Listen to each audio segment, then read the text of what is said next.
అందరికీ నమస్కారం. గ్రంథాలయం కార్యక్రమానికి స్వాగతం. ఈ భూమి మీద మతాన్ని స్థాపించింది మనమే. మన అనుభవాలను ప్రతి ఒక్కరూ గ్రంథస్థం చెయ్యాలి. ఒక గొంగళి పురుగు సీతాకోక చిలుకలాగా ఎలా పరివర్తనం చెందుతుందో అలాగే ఓ సాధారణ స్థితిలో ఉన్న మానవుడు అద్భుతమైన నూతన స్థితిలోకి ఎలా మార్పు చెందుతున్నాడు.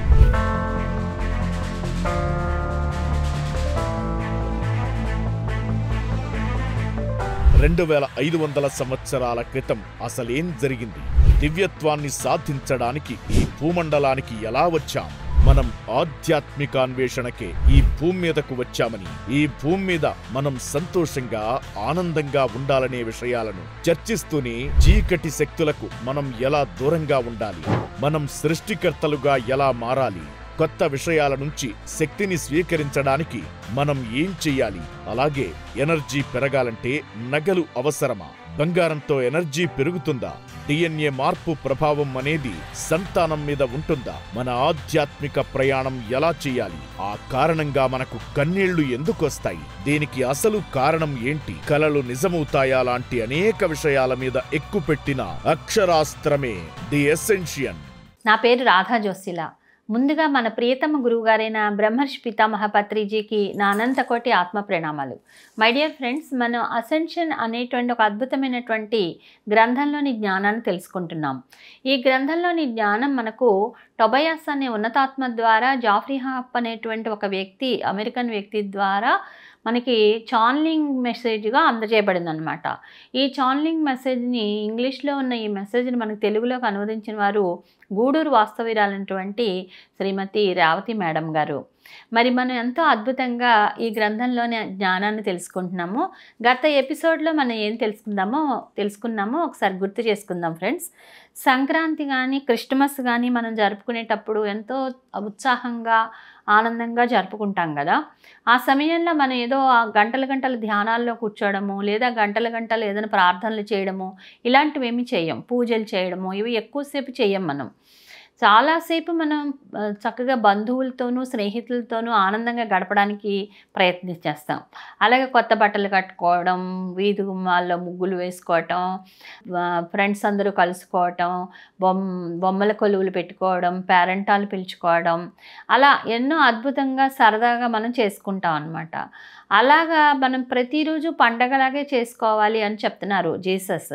ఒకరోజు కాదు, ఏదో ఆ క్రిస్టమస్ రోజో లేదా ఆ సంక్రాంతి రోజో కాదు, ప్రతిరోజు ఒక పండుగలాగా జరుపుకోవాలి. మానవుడు ఈ భూమి మీదకి రావడమే ఒక పండుగ అని చెప్తున్నారు.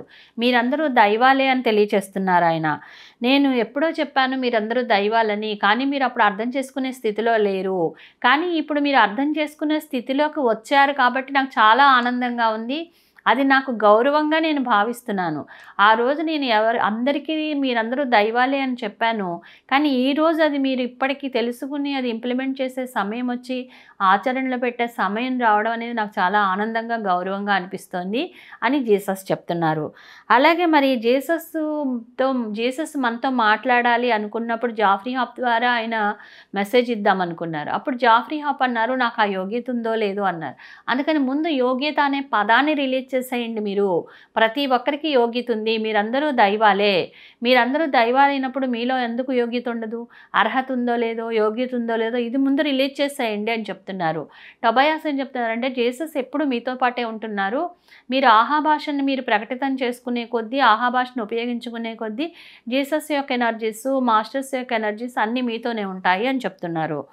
అలాగే క్రిస్టమస్ నాడు మనం పండగ జరుపుకోవడానికి కారణం కేవలం జీసస్ అనే ఒక బాలుడు పుట్టాడనో, లేదా కృష్ణాష్టమి జరుపుకుంటున్నామంటే ఏదో ఆ రోజు కృష్ణుడు అనే బాలుడు పుట్టాడనో, శ్రీరామనవమి జరుపుకుంటే ఆ రోజు శ్రీరామచంద్రుడు పుట్టాడనో, లేకపోతే వాళ్ళ వివాహమైందనో, దీనికోసం కాదు. మనలో ఉన్నటువంటి దివ్యత్వం వెల్లివిరిసిన రోజు అది. మన దివ్యత్వం మన లోపల ప్రస్ఫుటమైన రోజు. ఆ దివ్యత్వపు బీజం మనలో మొలకెత్తిన రోజు. అది జ్ఞాపకంగా చేసుకోవడం కోసం మనం ఈ పండుగలు అవి చేసుకుంటున్నాము అని తెలియచేస్తున్నారు ఇక్కడ టొబయాస్. అలాగే మనలో ఉన్నటువంటి ఈ ఆహాభాషని మనం ప్రకటితం చేసుకోవాలి, బయటికి రానివ్వాలి. దానికి మనం ముందుగా మన పిల్లలతో మాట్లాడడం అలవాటు చేసుకోవాలి. మన పిల్లలతో మాట్లాడేటప్పుడు మన ఆహా భాషను ఉపయోగించడం అలవాటు చేసుకుంటే, అప్పుడు ఆ పిల్లలు ఏదైనా మనతో మాట్లాడేటప్పుడు మనం ఒక దివ్యత్వంతో మనం దాన్ని వినడం అనేది అలవాటు చేసుకున్నప్పుడు, వాళ్ళు చెప్పే విషయాన్ని మనం సరైన అవగాహన చేసుకోగలుగుతాము. ఒక దివ్యమైన అవగాహనతో కూడి ఉంటాము అని వాళ్ళు చెప్తున్నారనమాట. అందుకని మన దివ్యత్వాన్ని మనం ప్రకటితం చేసుకోవాలి అని ఇప్పటి వరకు మనం గత ఎపిసోడ్లో చెప్పుకున్నాము. ఇప్పుడు ప్రస్తుత ఎపిసోడ్లోకి ప్రవేశిద్దాం. మనం పేషెంట్ల దగ్గర కానీ, క్లయింట్ల దగ్గర కానీ బ్యాలెన్సింగు, హీలింగ్ అనే విషయాల్లో మనం కలిసి పనిచేస్తున్నటువంటి వాళ్ళ దగ్గర కూడా మన కళ్ళ ద్వారా కనపడేటువంటి దివ్య దృశ్యం కేవలం మన ఎదుటే ఉంది అని మనం నమ్మాలి. మన ఎదుటే ఒక దివ్యమైన దృశ్యం ఉందనేది మనం అర్థం చేసుకోవాలి. వాళ్ళల్లోనూ వాళ్ళ చుట్టుపక్కల మనం గతంలో చూడనివి కూడా మనకు కనపడుతూ ఉంటాయి. ఒక దివ్యత్వం ఉన్నప్పుడు ఆ దివ్యత్వం ఉంటుంది. అలాగే అంతకుముందు చూడనివి కూడా వాళ్ళలో కనిపిస్తూ ఉంటాయి. మనం ఉద్యోగంలోనో ఎందులోనో పనిలోనో ఉండి మన కంపెనీ కోసం, మన దగ్గర పనిచేసే వాళ్ళ కోసం, మన యజమానుల కోసం మనం నిర్ణయాలు తీసుకునేటప్పుడు మన మనసులోనూ, మేధస్సులోనూ, మనకు వచ్చే అన్ని అనుభవాల్లోనూ, మన కంపెనీ అవగాహనల్లోనూ, పోటీదారులను అర్థం చేసుకోవడానికి కోసం, మన మార్కెట్ని అర్థం చేసుకోవడం కోసం, వీటన్నిటి వెనుక ఉన్నటువంటి మనుషుల మనస్తత్వాలను కూడా మనం అర్థం చేసుకోవడం కోసం కూడా ఈ దివ్య భాష అయిన ఆహా భాష అత్యంత ఆవశ్యకము అని చెప్తున్నారు. అంటే ఏదో ఒక ఆధ్యాత్మిక ఉన్నతి కోసమే కాదు ఇది. ప్రతి దానికి మనం ఒక పేషెంట్లను చూడాలన్నా, ఆ పేషెంట్ల చుట్టూ ఉన్న మనుషుల్ని చూడాలి, వాళ్ళ గురించి తెలుసుకోవాలన్నా, ఆ పేషెంట్లో ఏం ప్రాబ్లం ఉందో తెలుసుకోవాలన్నా, ఒక ఉద్యోగం కోసం, ఒక పని కోసం, ఒక కంపెనీ కోసం, ఒక యజమానుల కోసం మనం నిర్ణయాలు తీసుకునేప్పుడు, అలాగే మనం ఏదైనా కంపెనీ అవగాహనల కోసం, పోటీదారులను అర్థం చేసుకోవడం కోసం, మార్కెట్ని అర్థం చేసుకోవడం కోసం, ఈ సరుకు మార్కెట్లోకి ఎప్పుడు రిలీజ్ చేయాలి, దీనికి రేట్ ఎంత పలుకుతుంది, ఇప్పుడు సరైన సమయమైనా, ఇవన్నీ అర్థం చేసుకోవాలంటే ఈ దివ్య భాష అయినటువంటి ఆహా భాష ఉపయోగపడుతుంది అని ఎంతో అద్భుతంగా తెలియజేస్తున్నారండి. అంటే మన నిత్యకృత్యపు జీవితంలో కూడా, మన భౌతిక జీవితంలో కూడా ఆహా భాష ఎంతో అవసరమైన భాష అన్నమాట. అందుకని ఇవన్నీ కూడా మన మెదడులో నిక్షిప్తమై ఉంటాయి. ఆహా భాష ద్వారా ఏవైతే మనం అందుకుంటామో అవన్నీ మన మెదడులో నిక్షిప్తమై ఉంటాయి. కానీ ఇప్పుడు ఈ దివ్య భాషతో మనలో ఒక కొత్త రకమైన బ్యాలెన్స్ తీసుకుంటాం. ఇంతకుముందు ఉన్నటువంటి ఏవైతే అనుభవాల ద్వారా మనకి ఫీడ్ అయిపోయి ఉన్నాయో, ఆ మార్కెట్ గురించి కానీ, ఆ మనుషుల మనస్తత్వాల గురించి కానీ, ఇప్పుడు దివ్య భాష ఏదైతే తెలిసిందో ఒక కొత్త రకమైనటువంటి ఒక బ్యాలెన్స్ ఉన్నటువంటి తీర్పు లాంటి అభిప్రాయం మనలో ఏర్పడుతుంది. అది నిజంగా జరుగుతున్నది ఏదైతే జరుగుతుందో దాని గురించి ఒక అవగాహన ఏర్పడుతుంది అనమాట. దీనివలన మనం విషయాలన్నింటినీ కొత్త కోణంలో చూడగలుగుతాం. ఇప్పటి వరకు మన దృష్టికోణం ఒకలా ఉంటే ఇక్కడి నుంచి ఇంకో దృష్టికోణం మార్చుకుంటాం అనమాట. మన దృష్టిని మార్చుకుంటే మన యొక్క ఎనర్జీ లెవెల్స్ ఇంకా మనకి అద్భుతంగా అవగాహన అవుతాయన్నమాట. దృష్టి నిలిపెనేని దేవుడు దిగి వచ్చు, దృష్టి నిలపడేని నష్టపడును, దృష్టిలోనే సర్వ సృష్టి పృష్టమౌను, కాళికాంబ హంస కాళికాంబ అని వీరబ్రహ్మేంద్ర స్వామి కూడా చెప్పారు కదా. మన దృష్టిని జాగ్రత్తగా మనం సరిచేసుకుంటే, అంటే ఆ దివ్యత్వపు అవగాహనతో కూడి ఉంటే, ఆ ఆహా భాష ద్వారా మనం చూడడం మొదలు పెడితే, వినడం మొదలు పెడితే, తెలుసుకోవడం మొదలు పెడితే, మాట్లాడటం మొదలు పెడితే, అప్పుడు ఆ కొత్త కోణంలోకి మనం ప్రవేశించగలుగుతాము. అప్పుడు మనలో ఏర్పడిన తీర్పు లాంటి అభిప్రాయాలు ఉండవు. మనలో విసుగు, చిరాకు కలిగిస్తున్న పాత పద్ధతుల మీద మనం ఆధారపడం. ఇంతకు ముందులాగా మనం ఉండం. ఇప్పుడు ఇక ఆహా భాషను ఉపయోగిస్తున్నటువంటి మన మనస్సుకు నిజంగా జరుగుతున్న దాని పట్ల విస్తరించినటువంటి అవగాహన, జ్ఞానము ఏర్పడిపోతాయి. ఎప్పుడైతే మనం అలా ఏర్పడ్డాయో, మన కంపెనీ కోసం మనం చేసేది, మన కంపెనీ 10 కోసం చేసేది అన్న సరికొత్త డైమెన్షన్స్ మనం తెలుసుకుంటాం అనమాట. మనం కంపెనీ కోసం మనం చేస్తున్నాము, కంపెనీ 10 మంది కోసం ఉపయోగపడుతోంది అనేటువంటి ఒక కొత్త డైమెన్షన్ ఏర్పడుతుంది అక్కడ. అప్పటి వరకు ఏంటంటే పనులు చేయలేకపోతున్నాం, నీరసం వస్తుంది, అస్తమానం నాకే పనులు చెప్పాలనే భావనలు కాస్త ఇది మనది, ఇది అందరికీ ఉపయోగపడేది అనే భావనలోకి, సరికొత్త డైమెన్షన్లోకి వెళ్ళిపోతాం అనమాట. వాళ్ళు చెప్పేది ఏంటంటే ఆహా భాష మన నిత్య జీవితంలోకి వస్తుంది. అంటే ప్రతి విషయంలోకి మనకి ఆహా భాష అవసరమే, అంతే తప్ప ఏదో మన ఆధ్యాత్మిక ఎదుగుదల కోసమే ఆహా భాష కాదు అని చెప్తున్నారనమాట. కారు డ్రైవింగ్ లాంటి మామూలు పనులు చేసేటప్పుడు కూడా మన దివ్యత్వాన్ని మనం ఉపయోగించుకోవచ్చు అని చెప్తున్నారు.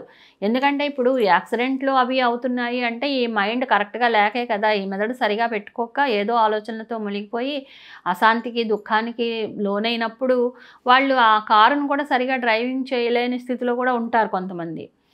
అంటే వాళ్ళు సరైన ఆలోచన విధానం లేనప్పుడు.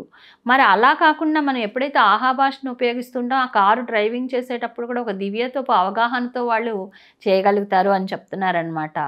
అయితే ఈ జ్ఞానాన్ని, ఫీలింగ్స్ని, స్పర్శని అన్నింటినీ ఉపయోగించుకోవాలి. ఇంద్రియాలు ఏడిట్లో ఉన్నటువంటి ఆహాభాషని కేవలం ఆధ్యాత్మిక జీవితానికి పరిమితం చేసుకోకుండా అది మన యొక్క నిత్యకృత్యంలో కూడా, నిత్య జీవిత అవసరాల్లో కూడా ఉపయోగించుకోవచ్చును.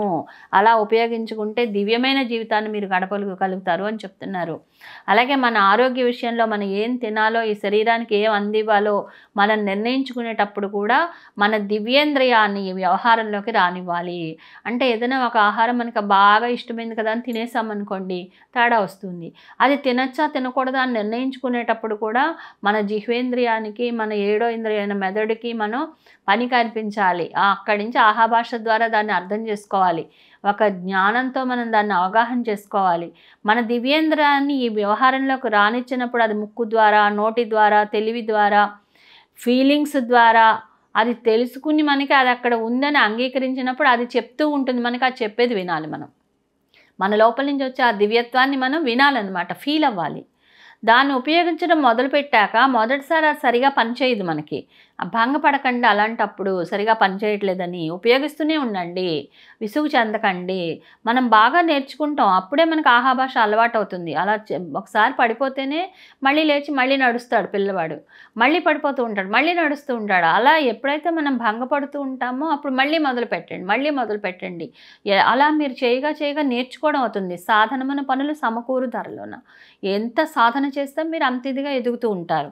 అలాగే మీరు ఆహాభాషని అలా లోతైన అవగాహనతో మీరు ఏర్పరచుకుంటూ ఉంటే, దాన్ని ప్రాక్టీస్ చేస్తూ ఉంటే అప్పుడే మీకు ఆహాభాష అలవడుతుంది అని చెప్తున్నారనమాట. లోతైన అవగాహన మనలో ఏర్పడితే ఆహా ఇది కదా నా శరీరం కావాలని కోరుకుంటోంది అని మనకే తెలిసిపోతుంది. ఓహో ఆహా అని మనకు అర్థమవుతుంది అనమాట. డైటింగ్ చేస్తూ ఉండి వద్దు అని మనం డైరెక్ట్గా మనం కఠినంగా బలవంతంగా ఏది ఆపేయాల్సిన అవసరం లేదు. లోపల ఏది కావాలని కోరుకుంటుందో అది ఆ దివ్యత్వమే మనకి చెప్తుంది అనమాట. ఏది అవసరం లేదని చెప్తుందో ఆ దివ్యత్వమే చెప్తుంది. దాన్ని బట్టి మనం చేయాలి. ఆహాభాష చాలా సింపుల్ భాష అని చెప్తున్నారు ఇక్కడ. ఇంద్రియాల ద్వారా వ్యక్తమవుతూ, మనం ఇప్పటికే తెరిచినటువంటి ఛానల్స్ ద్వారా వ్యక్తమవుతూ, మన లోపల ఆల్రెడీ దివ్యత్వపు ఛానల్స్ తెరిచేసుకున్నాం మనం. ఆ దివ్యత్వపు ఛానల్స్ ద్వారా అది రిలీజ్ అవుతూ అక్కడి నుంచి మన లోపల నుంచి వస్తున్న ఒక బిడ్డలాగా ఉందిటండి. అది మన లోపల ఎదుగుతున్న ఒక బిడ్డ, ఎలా అయితే పసిబిడ్డ మన లోపల ఉందో అలా ఒక పసిబిడ్డ రూపంలో మనలో ఉందిటది. అది మన ద్వారా వస్తుంది, కానీ దాన్ని పోషించడం, ప్రేమించడం మనం చేయాల్సిన పని ఉంది. అంటే ఆ దివ్యత్వపు బీజం ఒక చంటి బిడ్డ రూపంలో ఉంది. దాన్ని తల్లి చూడండి, పసికందుని కనగానే వాడికి పాలు ఇచ్చి ఆ బిడ్డకి పోషించి, వాడికి స్నానం చేయించి, వాడికి బట్టలు కట్టి, అన్నీ తనే తలకి నూనె పెట్టి, ఒంటికి నూనె రాసి ఇలా అద్భుతంగా పని ఎలా చేస్తుందో మనం కూడా మన దివ్యత్వాన్ని ఒక చంటి బిడ్డగా భావించి ఆ దివ్యత్వాన్ని పెంచి పోషించాలి. దాన్ని మనము అలా ప్రేమించాలి. దాన్ని ఆ పసిబిడ్డని తల్లి ఎలాగైతే గుండెలకి హత్తుకుని ప్రేమిస్తుందో అలా మనం కూడా మన దివ్యత్వాన్ని మనం ప్రేమించాలి. అప్పుడే ఆహాభాష, మన లోపల ఉన్నటువంటి ఆహాభాష ఆ దివ్యత్వము. ఆ దివ్యత్వం ద్వారానే మనకి రావాల్సిన అన్ని జవాబులు మనకు వస్తూ ఉంటాయన్నమాట. దాన్ని సవాల్ చేసేసి నువ్వు నాకేం చెప్పట్లేదు కదా, నువ్వు చెప్పినప్పుడు నాకెందుకని మూసేయకూడదు. మన 7 ఇంద్రియాల ద్వారా దాన్ని వ్యక్తం కానివ్వాల్సిన సమయం ఇది. చంటిబిడ్డ పుట్టగానే తన పనులు తను చేసుకోలేడు కదా, నేను అన్నీ నీకు చేయాల్సి వస్తుంది, నేను చేయలేకపోతున్నానని పిల్లాడిని విసిరి అవతల పడేయం కదా. మనం వాళ్ళకి ఎంతో జాగ్రత్తగా చూసుకుంటాం. వాడికి పెరిగి పెద్దవాడై వాడంతటి వాడు స్నానం చేసుకోవడం వచ్చే వరకు మనం చేయిస్తూనే ఉంటాం కదా. 5 ఏళ్ళు వచ్చినా 6 ఏళ్ళు వచ్చినా మనమే వాడికి స్నానం చేసి ఒళ్ళు చేయించి, ఒళ్ళు రుద్ది, తలదువ్వి, బట్టలు కట్టి అన్నీ చేస్తాం కదా. మరి మనం అలాంటిది మామూలు భౌతికమైన బిడ్డని అలా చూసుకుంటాం. మనలో ఉన్నటువంటి ఆ దివ్యత్వపు బిడ్డని మనం చూసుకోవద్దా? మనం వదిలేస్తామా? వదిలేస్తే వదిలేయడమే అవుతుంది. మళ్ళీ ఆ బిడ్డ పుట్టడానికి మనం ఎన్ని కష్టాలు పడాలో, అలాంటి ఆ దివ్యత్వపు ఆ శిశువు మనకి రావాలి అంటే ఎన్ని జన్మలు వెనక్కి వెళ్ళిపోతాము. అందుకని మనం ఆ బిడ్డను జాగ్రత్తగా పెంచి పోషించాల్సిన అవసరం మనకుంది. దాన్ని ఉపయోగించి సరదా పడాలి మనం. దాన్ని ఉపయోగిస్తూ సరికొత్త స్థాయిలోకి మనం ప్రవేశిస్తూ ఉండాలి. అంతేగాని మనం వెనక్కి వెళ్ళిపోకూడదు. మన ప్రయాణాన్ని ఆవల వైపు వాళ్ళు వేడుక చేసుకుంటున్నారు. మన ఆ పైలోకం నుంచి ఇక్కడికి ఆత్మరూపంలో ఉన్న మనం ఈ దేహాలను తీసుకుని ఈ భూమి మీద జన్మలు తీసుకుంటూ ఇన్ని కష్టాలు ఇన్ని కన్నీళ్లు పడుతూ ఈ ప్రయాణం ఇన్ని జన్మలుగా చేసుకుంటుంటే ఈ ప్రయాణంలో మనం ఎన్నో అద్భుతమైన సవాళ్ళను ఎదుర్కొంటున్నాం. ఎన్నో కష్టాలు, సవాళ్ళు అంటే కష్టాలు, కన్నీళ్ళు, దుఃఖాలు, సమస్యలు ఎన్నింటిలోనో మనం పొందాం. వాటన్నిటిని చూసి ఈ ప్రయాణంలో వాళ్ళు మనల్ని చూసి వేడుక చేసుకుంటున్నారు. అంటే ఇన్ని అనుభవాలు సారాన్ని మనం వాళ్ళకు కూడా అందజేస్తున్నాం అనమాట. ఇక్కడ మనం ఏదైతే పొందుతున్నామో వాళ్ళు పొందక్కర్లేకుండానే వాళ్ళకి అనుభవాలను ఇచ్చేస్తున్నాం మనం. దాని ద్వారా వాళ్ళు ఓహో ఇలా ఉంటుందా ఇలా ఉంటుందని వాళ్ళు అర్థం చేసుకోగలుగుతున్నారు. స్పిరిట్ మాయతరికి ఆవల వైపు ఉన్నటువంటి స్పిరిట్, అలాగే టొబయాస్ వాళ్ళు వీళ్ళందరూ కూడా మనం సైతము ఎప్పుడు ఊహించని చోటికి ఈ ప్రయాణమే మనల్ని తీసుకుపోయిందిట. అంటే ఆ స్పిరిట్ కానీ టొబయాస్ వాళ్ళు కానీ మనం కానీ ఎవరూ ఊహించలా. అలా ఊహించని స్థితుల్లోకి స్థాయిల్లోకి మనం ఎదిగాం ఫ్రెండ్స్. ఆధ్యాత్మికంగా మనం అంత ఎదిగాం, కానీ మనకు తెలియదు. ఏదో అక్కడే ఉన్నామేమో, అక్కడ వేసిన గొంగళి అక్కడే ఉందనుకుంటున్నాం. కానే కాదు. మనం ఇంత గొప్ప సత్యాలని మనం అందుకుంటున్నాము ఉన్నతాత్మల ద్వారా. అంటే మనం ఎంత స్థాయికి ఎదిగామో చూడండి. మనం వాళ్ళని చూసి మాస్టర్స్ అంటాము, వాళ్ళు జ్యోతులు అంటాము మనం. కానీ వాళ్ళు అక్కడి నుంచి మనల్ని చూసి మీరు కూడా మాస్టర్సే, మీరు కూడా జ్యోతులే, మా కళ్ళకు మీరు అక్కడ వెలుగుతున్న జ్యోతుల్లా కనిపిస్తున్నారు అని చెప్తున్నారు వాళ్ళు. మరి అలాగా ఎంతో పవిత్రమైన బహుపరిధి ప్రయాణం మంది. ఒక పరిధి కాదు మంది, ఎన్నో డైమెన్షన్స్, ఎన్నో రకరకాల డైమెన్షన్స్లో ఎన్నో పరిధుల్లో మనం జన్మలు తీసుకుని ఈ జన్మలోకి ఇక్కడికి వచ్చి ఇక్కడ రకరకాల జన్మలు తీసుకుంటూ ఈ భూమి మీద కూడా రకరకాల పరిధుల యొక్క ఎనర్జీస్ తీసుకుంటూ రకరకాల పరిధుల అనుభవాలు పొందుతూ ఉన్నాం. మనం లోపలికి దీర్ఘంగా శ్వాసించాలి. మన సంపూర్ణత్వాన్ని లోపలికి శ్వాసించాలి. ఒక్కసారి మీరందరూ ఒక్క నిమిషం కళ్ళు మూసుకుని మీ లోపలికి మీ సంపూర్ణత్వాన్ని శ్వాసించండి ఫ్రెండ్స్. నా సంపూర్ణత్వాన్ని నేను శ్వాసిస్తున్నాను అని చెప్పుకోండి అందరూ కూడా. మన లోపల ఆనందంగా నాట్యం చేస్తున్నటువంటి ఆత్మను లోపలికి శ్వాసించండి. మన లోపలే ఆత్మస్వరూపం ఉంది, చైతన్యం ఉంది. ఆ చైతన్యాన్ని ఇంకా లోతైన అవగాహనకి వెళ్ళగలిగేలాగా దీర్ఘంగా లోపలికంటా శ్వాసించండి. మనలో ఇప్పటికే ఉన్న ఆ దివ్యత్వాన్ని, ఆ సంపూర్ణత్వాన్ని లోపలికి శ్వాసించడం ఏంటి, మన లోపలే ఉందంటున్నారు కదా అని మీకు ప్రశ్న వస్తుంది కదా. దివ్యత్వం మనలోనే ఉంది, నిజమే, వాస్తవమే. కానీ ఆ బీజ రూపంలో ఉందండి. అది మనలో ఉన్న దివ్యత్వము బీజ రూపంలో ఉంది. అంటే ఒక విత్తనంలాగా ఉంది. మన శ్వాస ద్వారా దాన్ని జాగృత అవస్థలోకి, అంటే స్పృహలో ఉండగా దాన్ని మనం ఫీల్ అయ్యే స్థితికి తెచ్చుకోవాలన్నమాట. అందుకోసం మనం శ్వాసించి దానికి గుర్తు చేయాలి. ఓ బీజమా, నువ్వు అక్కడ ఉన్నావని నాకు తెలుసు సుమా, నువ్వు జాగ్రత్త అవస్థలోకి రావాలి, నువ్వు జాగృతి చెందాలి, నువ్వు మేల్కొనాలి అని ఆ లోపలున్న ఆ దివ్యత్వపు బీజానికి, ఆ చంటి బిడ్డకి మన శ్వాస ద్వారా ఒక జోకొట్టడం లాంటిది చేయాలన్నమాట. మనం బిడ్డను చూడండి, లేపడానికి టచ్ చేసి ఇలా అంటాం కదా, నాన్న లే, నాన్న లే అంటాం కదా. అలా లేపుతాం అనమాట. మనలో ఉన్న దివ్యత్వాన్ని మనం తట్టి లేపుతున్నాం. ఇక్కడ దీర్ఘ శ్వాస లోపలికంట తీసుకోవడం ద్వారా లోపలే ఉంది కదా చైతన్యం, లోపలే ఉంది కదా దివ్యత్వం, లోపలే ఉంది కదా బీజం. దాన్ని శ్వాసించడం ఏంటి అంటే ఆ లోపల ఉన్నటువంటి బీజాన్ని మనం ఇక్కడ పలకరిస్తున్నాము, దాన్ని ఇక్కడ మనం ఫీల్ అవుతున్నాము, దాన్ని ఇక్కడ మనం మేల్కొల్పుతున్నాము, దాన్ని ఇక్కడ మనం జాగృతి చేస్తున్నాము, దాన్ని ఇక్కడ మనం ఓపెన్ చేస్తున్నాము. అందుకని ఎప్పుడైతే ఆ ఎరుకలో ఉండి మనం చేస్తామో అప్పుడు మన లోపల ఉన్న ఎనర్జీలు కలుస్తున్న సమయానికి, మానవుడు దివ్యత్వం కలుస్తున్న సమయానికి మనం చేరినట్లే. మనకి ఈ ఎనర్జీలు కలుస్తున్న సమయము అంటే ఆ లోపలికి శ్వాసించినప్పుడు ఎనర్జీలు వెళ్తున్నాయి. అలాగే లోపల దివ్యత్వం కూడా, ఈ దివ్యత్వము ఆ ఎనర్జీస్ రెండు కూడా కలుస్తున్న సమయంలోకి మనం వెళ్తాం అన్నమాట. ఆ లోపలికి శ్వాసించినప్పుడు మన లోపల ఉన్న దివ్యత్వపు అగ్నికి మన శ్వాస ద్వారా మనం ప్రాణం పోస్తున్నాం. మనం పొయ్యి వెలిగించినప్పుడు గొట్టంతో ఊతాం కదా, గాలికి అది ఇంకా బాగా మండుతూ ఉంటుంది. అలాగే మన లోపల ఉన్నటువంటి దివ్యత్వం అనేటువంటి ఆ అగ్నికి మన శ్వాస ద్వారా మనం లోపలికి ఊది ప్రాణం పోస్తున్నాం, ఆ బీజానికి ప్రాణం పోస్తున్నాం. అలా మనం దానిని వెలుపులకి తెచ్చుకోగలుగుతాం అన్నమాట. మన నిజతత్వాన్ని, మన సంపూర్ణ సారాన్ని మన వాస్తవంలోకి తెచ్చుకోగలుగుతాం. అంటే మన వాస్తవం అంటే మన యొక్క ఈ జీవిత పర్యంతము మనం చేసేటువంటి ప్రతి చేష్టలోనూ, ప్రతి మాటలోనూ, ప్రతి విషయంలోనూ కూడా మనం దాన్ని ఉపయోగించుకోగలుగుతాం అనమాట. ఇలా ఇక్కడ మనతో కూర్చుని నానాటికి మరింతగా స్పష్టంగా మాట్లాడటం అనేది టొబయాస్కి చాలా ఆనందంగా ఉంది. ఇప్పుడు ఇలాంటి విషయాలు చెప్తుంటే మనం ఎంత ఆనందపడుతున్నామో టొబయాస్ కూడా అంత ఆనందము పడుతున్నారనమాట. కేవలం మనం ఇక్కడ వింటున్న మాటల గురించి తాను చెప్పటం లేదు. ఓన్లీ ఇక్కడ విషయాలు ఇప్పుడు మనం మాట్లాడుకుంటున్న మాటలే కాకుండా తను ఎంత స్పష్టంగా ఒకరినొకరం పలకరించుకుంటున్నామో అలాగే మనం అందరం అన్నమాట. మనందరం కూడా ఎలా మారుతూ ఉన్నామో, ఎలా మాట్లాడుకుంటున్నామో, ఎలా పలకరించుకుంటున్నామో, ఎలా మన దివ్యత్వాన్ని మనం ఒకరికొకరు అర్థం చేసుకుంటున్నామో, ఎలా మనం సమాచారాన్ని పంచుకుంటున్నామో, ఇలా మనం చూడండి ఈరోజు మనం ఇలా పిఎంసి ఛానల్ ద్వారా సమాచారాన్ని పంచుకుంటున్నాం కదా, ఇలా ఎలా కమ్యూనికేట్ చేసుకుంటున్నామో వీటన్నిటి గురించి ఎంతో స్పష్టత వస్తోంది. ప్రతి ఒక్కరిలో కూడా జాగృతి ఏర్పడుతోంది. ఆ దివ్యత్వపు బీజానికి ఒక రకమైనటువంటి ప్రాణాన్ని పోస్తున్నట్లు అవుతోంది అని ఆయన చాలా ఆనందిస్తున్నారట టొబయాస్కి ధన్యవాదాలు చెప్పుకుందామా. మరి ఈ ఎనర్జీ ఫీల్ అవ్వాలి మనం. మన 7 మానవ ఇంద్రియాల ద్వారా, మన లోపల 7 ఇంద్రియాలు ఉన్నాయని చెప్పుకున్నాం కదా, ఆ 7 మానవ ఇంద్రియాల ద్వారా టొబయాస్ ప్రేమను, స్నేహాన్ని కూడా ఫీల్ అవ్వండి అని చెప్తున్నారు. మన ఉనికిని అంటే నేను అనే దాన్ని కూడా ఫీల్ అవ్వండి. నేను అంటే ఏంటండి?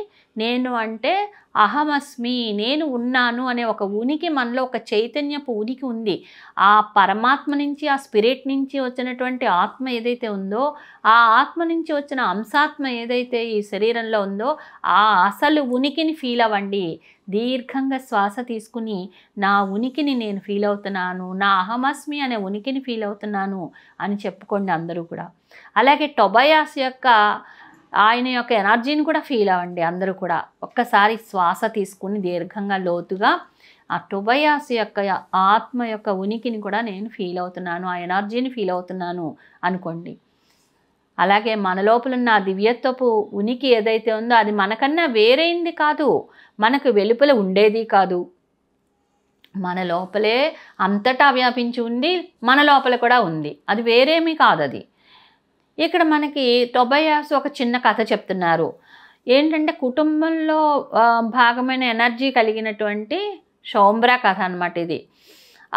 ఒక ఆవిడ నాన్సీ అని ఒక ఆవిడ ఉన్నారట. ఆవిడ ఆవిడ అనుకోండి, మన గురించి ఆయన ఈ కథ రూపంలో చెప్తున్నారు. నాన్సీ ఆవిడ పేరు. నాన్సీ ఒకసారి ఇలా మీటింగ్కి భౌతికంగా వెళ్ళలేకపోయిందిట. అంటే ఇలా జరిగేటువంటి సమావేశాలు ఉంటాయి కదా, సమావేశాలకి తను వెళ్ళకుండా ఇంటర్నెట్ ద్వారా సమాచారం వింది ఆవిడ. ఇప్పుడు మనందరం ఎలాగైతే ఇలా వింటున్నామో జూముల ద్వారా లేకపోతే ఇలా పిఎంసి ద్వారా ఎలా అయితే వింటున్నామో అలాగే ఆవిడ కూడా ఇంటర్నెట్ ద్వారానే ఇలాంటి సమాచారాన్ని వింది ఆవిడ. విన్న తర్వాత ఆహా భాష గురించి, ఇంద్రియాల గురించి కూడా ఆవిడ తెలుసుకుంది. ఇలా 7 ఇంద్రియాలు ఉంటాయి, ఆహా భాష ఉంటుంది, దాన్ని మనం ఓపెన్ చేసుకోవాలి, ఇవన్నీ తెలుసుకుంది. వింటూ మనలో చాలామందిలాగే ఆవిడ కూడా విన్న తర్వాత నిద్రపోయింది. వింటూ నిద్రపోయింది. అది బాగానే ఉంది. పాఠం జరుగుతుండగానే ఆవిడ పూర్తిగా వినకుండా నిద్రపోయింది. ఆ 7 రైతుల కథ మనం ఇంతకుముందు చెప్పుకున్నాం కదా గత ఎపిసోడ్స్లో. ఆ 7 రైతుల కథ కూడా ఉంది. ఆ కథ ఇంకా చెప్తే బాగుండును అనిపించింది ఆవిడకి. ఎందుకంటే ఆ 7 రైతులు కలిసి కట్టుగా చేసినప్పుడు ఎంత అద్భుతంగా వాళ్ళు రాణించారో అన్నీ మనం తెలుసుకున్నాం కదా. అదంతా విన్నాక ఆవిడ కొంచెం అలసిపోయినట్లు ఫీల్ అయింది. ఎందుకంటే ఆ పాఠం జరుగుతున్నంతసేపు ఎనర్జీ పరంగా చాలా పని జరిగింది ఆవిడకి. భౌతికంగా ఈ మీటింగ్లో లేని వాళ్ళు కూడా అలసిపోతారనమాట. అంటే మనం ఇప్పుడు భౌతికంగా టొబయాస్ వాళ్ళ మీటింగ్ జరిగినప్పుడు మనం భౌతికంగా అక్కడికి వెళ్ళి ఆ మీటింగ్ జాఫ్రీ హాప్ దగ్గరికి అమెరికా వెళ్ళి అక్కడ కూర్చుని ఈ ఛానలింగ్ జరుగుతున్నప్పుడు మనం ఇప్పుడు మనం ఇలా ఈ రకంగా చెప్పుకుంటూ వింటున్నాం. అయినా కూడా మనం ఇప్పుడు కూడా అలసిపోవడం అంటే ఆ ఎనర్జీ ఫీల్ అవుతాం అనమాట. ఆ ఎనర్జీని ఎక్కువగా తీసుకున్నప్పుడు కూడా మనకి అలసిపోయినట్లుగా అనిపిస్తుంది, కానీ అది అలసిపోవడం కాదనమాట. అందుకని మనం భౌతికంగా లేకపోయినా కూడా మన లోపల చాలా మార్పులు జరుగుతాయి ఫ్రెండ్స్. అలా మార్పులు జరిగేటప్పుడు మనకు అలసిపోయినట్లుగా అనిపిస్తుంది అనమాట. మనకి ఇప్పుడు కూడా మీరందరూ ఈ రకంగా వింటున్నా కూడా మీకు అలా అనిపిస్తుంది, కానీ కంగారు పడకండి. అది ఒక ఎనర్జీ. ఆ ఎనర్జీని మీరు తీసుకుంటున్నారు, మీలో ఎన్నో మార్పులు జరుగుతున్నాయి. అందుకని ఆహా భాష మీలో నుంచి ప్రస్ఫుటం అవడానికి చూస్తోంది. మీ దివ్యత్వ బీజం చక్కగా పోషణ అంది ఆనందంగా గంతులేస్తోంది అనమాట. ఉన్నట్లుండి నాన్సీకి విపరీతంగా ఆకలేసింది ఆ అర్ధరాత్రి వేళ. అప్పుడు మళ్ళీ ఆ కథలో తను తిండి గురించి పంట గురించి కదా, 7 రైతులు పంట పండించారని, పళ్ళు కాయగూరలు ధాన్యాలు అన్నీ పండించారని చెప్పుకున్నాం కదా, అవన్నీ గుర్తొచ్చి ఆవిడకి ఆకలేస్తుందట. ఏం తినాలా అని ఒక క్షణం ఆలోచించింది. సరే ఆ పళ్ళు ఉంటాయి కదా, పళ్ళ గురించి తనకి గుర్తొచ్చింది. ఫ్రిడ్జ్ తీసింది, అలమర తీసింది, ఏమేమి ఉన్నాయని అన్నీ చూసుకుంది. అలా చూస్తున్నప్పుడు తన శరీరం పట్ల ఒక సానుభూతి ఎనర్జీ ఆవిడకి ఏర్పడింది. అంటే తన ఆకలి ఎంతవరకు ఉంది, ఏం చేయాలనేది ఆవిడ అవగాహన చేసుకుందనమాట. తను చూస్తున్నటువంటి ఆహార పదార్థాల పట్ల తన శరీరము తనకు అనుకూలంగా ప్రతిస్పందిస్తుందా లేదా అన్నీ చూసుకుని దానికి తగినట్లుగా వంటకాలు చేయాలనుకుని, అలాగే ఇంట్లో వాళ్ళని కూడా గుర్తు చేసుకుని, మరి ఇంట్లో వాళ్ళకి కూడా వండాలిగా, తనకొక్కరితానికి వండేసుకోవడం కాకుండా అందరికీ ఇంట్లో వాళ్ళకి ఏది ఇష్టం ఉంటుంది, వాళ్ళకు కూడా ఏదైనా ఆకలేస్తే మనలాగా తినాల్సి వస్తుంది కదా, ఇలా అందరి కోసం ఆలోచించి ఆ క్షణంలో ఏవైతే అందుబాటులో ఉన్నాయో ఆ పదార్థాలన్నీ బయటికి తీసి ఆ ముక్కలు తరుక్కుని, కూరగాయలు అవన్నీ ముక్కలు తరుక్కుని అన్నీ చేసుకుని, ఏవేమి ఉప్పు ఎంత వేయాలి, కారం ఎంత వేయాలి ఇవన్నీ చూసుకుని ఆ దినుసులన్నీ కూడా తెచ్చిపెట్టుకుని చక్కగా ఆవిడ ఆ వంటకాన్ని తయారు చేసిందనమాట. వంట అయ్యాక ఆవిడ తింటూ చాలా ఆనందాన్ని పొందింది.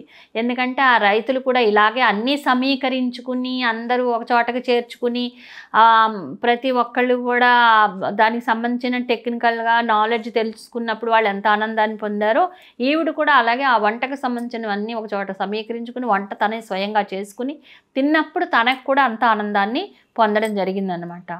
ఆ వంట ఎంతో రుచిగా ఉండి ఎంతో ఆకలి కూడా తీరింది ఆవిడకి. ఆవిడ బాగా రాత్రి నిద్రపోయింది. తర్వాత 4:44 ఆవిడ ఎవరు లేపలేదు, మాస్టర్స్ కూడా లేపకపోయినా కూడా ఆవిడ ఎంతో అద్భుతంగా నిద్రలో నుంచి చక్కగా లేచి సాధన కోసం సమాయత్తమైందట. అంటే మనకి ఎప్పుడు కూడా ఫ్రెండ్స్, మనం సాధన చేసేటప్పుడు మనల్ని మాస్టర్స్ ఒక్కొక్కసారి తట్టి లేపినట్లు అనిపిస్తుంది. ఒక్కొక్కసారి సడన్గా మనమే లేచి కూర్చుని ఏంటి పడుకున్నామేంటి, కాసేపు సాధన చేసుకోవాలి కదా అనిపించి లేస్తామన్నమాట. అలాగా నాన్సీకి కూడా అలాగే జరిగింది. మరి అద్భుతమైనటువంటి ఎపిసోడ్ ఇంతటితో ముగించుకుందాము. తిరిగి మరో ఎపిసోడ్లో కలుసుకుందాం. ధన్యవాదాలు.